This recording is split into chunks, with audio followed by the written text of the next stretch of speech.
এমনিই সফল হবে, আর খারাপ মানুষ এমনিই ঝোঁকে পড়ে যাবে। আমার কথা বাড়াচ্ছি না, আপনারা এই প্রচেষ্টার প্রতি খেয়াল রাখবেন।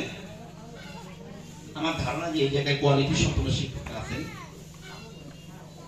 আমার মনে হয় না এরা খারাপ করবে।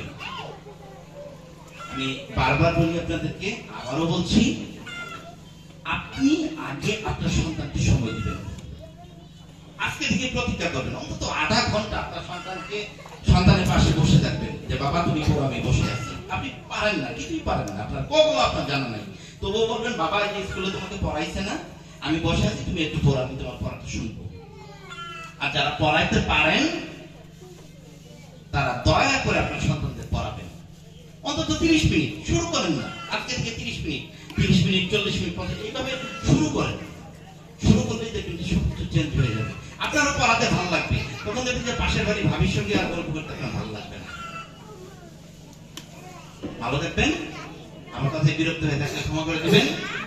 আমি চাই আপনাদের সবার সন্তান ভালো হোক, আমার জন্য দোয়া করবেন।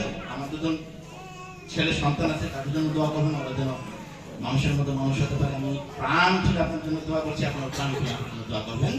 আসসালামু আলাইকুম।